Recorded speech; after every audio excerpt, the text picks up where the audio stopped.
Hello there, all you wonderful web-wandering beasts. Brandon Valentine, the pretentious Fiend here, customarily showing off these pants whenever I wear them, because fuck it, I don't have much else of a personality. So if you don't know who the Tramp Stamps are, they are a USA all-woman pop-punk trio that has received a lot of backlash and a lot of bizarre conspiracy theories as to whether they are industry plants and their connections to certain dubious people within the music industry. There is a video coming out very soon. In fact, the link will appear here, if you're lucky, if you're in the future, in which I'm going to delve a bit deeper into my thoughts about the backlash and about industry plants in the world of music and art in general. This video is sheerly and explicitly a review, and I'm not here to have a free ride on mocking someone and jump on the hate train. I will give this an honest and earnest review. Serious fucking business, people! So before we get too far into the review, make sure you like, share, subscribe, click the little bell like an aggressive town scryer. Hear ye, fucking hear ye! Oh, obnoxious twat wants to talk on the internet. And so we're gonna jump in with their most, contested and controversial clip being, I'd rather die than sleep with another straight white guy. You're already getting the message.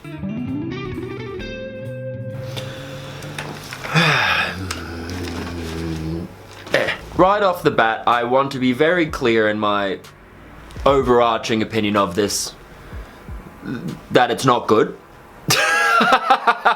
It's generic, tokenistic, it wears punk like an ill-fitting, oversized coat. It sags in all the wrong places and is tight in all the wrong places. I will say absolutely that the production is very clean. The production, whilst I am not a fan of the drum sounds, whilst I'm not a fan of the guitar sounds, I can absolutely see what they're going for. I think the drums are far too compressed, and I think the guitar sounds lack a certain amount of three-dimensional spread in the mix, but I can absolutely see the clean, pop-tastic mix that they're going for. And apparently Paige, the drummer, is the in-house producer for all of their music, and I will commend her on doing a killer job on that. But I definitely think that the super clean production actually works against this. It makes it so...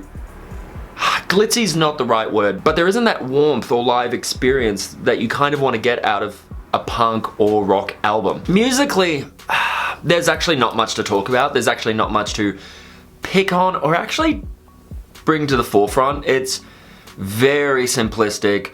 It could have done with a few extra guitar leads and 1%ers and things that add a bit more dynamic. So it's super obvious what the vocals are referencing, that mid to late noughties over-enunciated Americana emo. Hello there, and I'm so sorry. And with all honesty, Marissa does not a bad job of actually expressing this and working through this. She's got a nice resonance to her voice, I will give her that. But this fucking auto-tune is a crime against the soul. Lyrically, it's just got this tone of G-rated, committee-approved filth.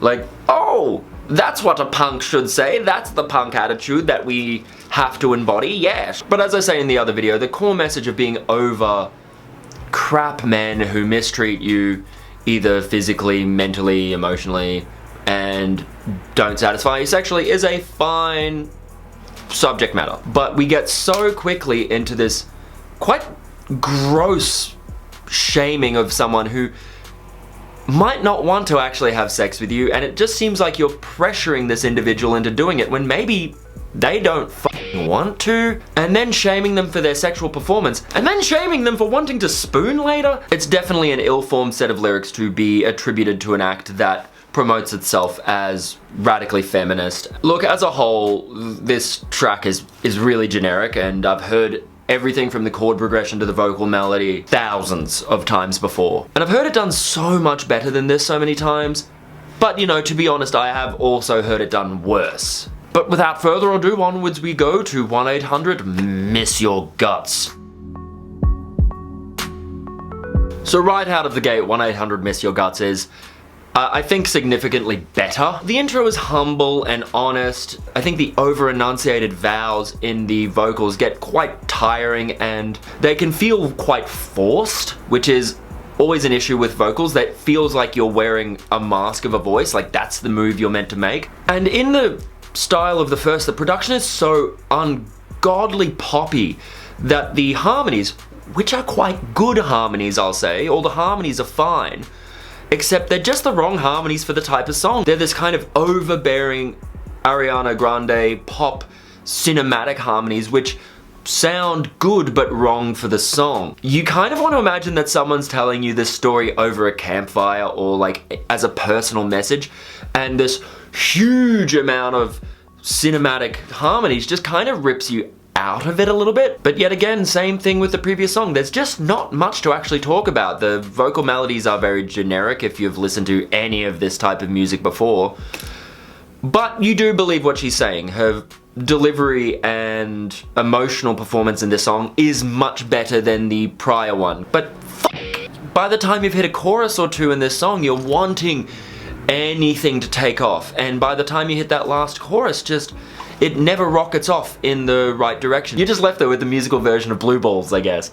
Just kind of fucking do it! Thank fuck. Get to review Cannibal Corpse after this.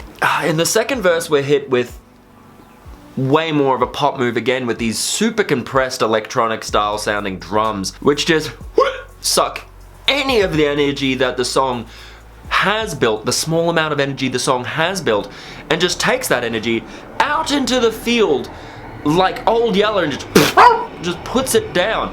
Whoa, that got dark.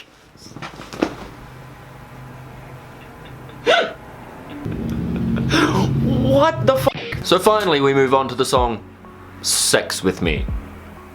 Something that nobody has. Ha! Ooh! Easily the best one of the three. Without a doubt. It's much more fun and its attitude seems much more legitimate and a bit more down to earth, and it translates a lot better than the other ones. There's a good classic pop-punk dynamic between the verse and the chorus, and it's not laden with those overbearing pop harmonies and pop mentalities. Obviously it's quite poppy, but compared to the other two, this is a significant improvement. Yes, I've heard all the moves before, it's still not original and it's still not innovative in any way, but honestly, besides a few small things like the really awful 808 style snare drum that in the breakdown should have boosted everything, just yet again, Old Yeller taken out to the field with the energy, just sucks the energy out of it all. I did enjoy the backing vocals, the non-sung, just yelled out there or just talked out kind of attitude placements, these little 1%ers in the backing vocals, which I thought added a lot to it. I thought the production was better. I thought that there were nice layers. There was a nice spread on the guitars, allowing for a bit more size, a bit more dynamic. Lyrically, it does start to get onto that dubious territory of shaming someone for their sexual performance or shaming someone for the way in which they have sex, which, you know, I'm not a big fan of that, but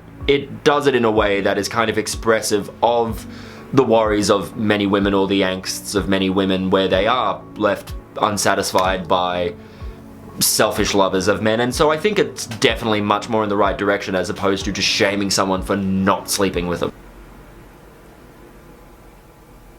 But really it's all bad and I'm still sad inside, so...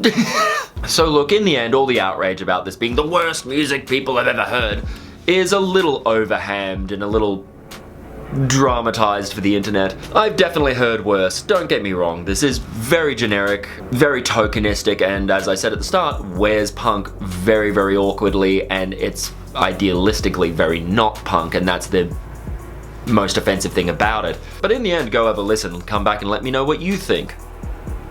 You're gonna hate it. You're all gonna fucking hate it. Brandon Valentine, the pretentious fiend here. Like, share, subscribe, do the things, click the bell. Oh yes, calls to action. Until next time, remember to disregard society in its entirety and for goodness sake, remain filthy.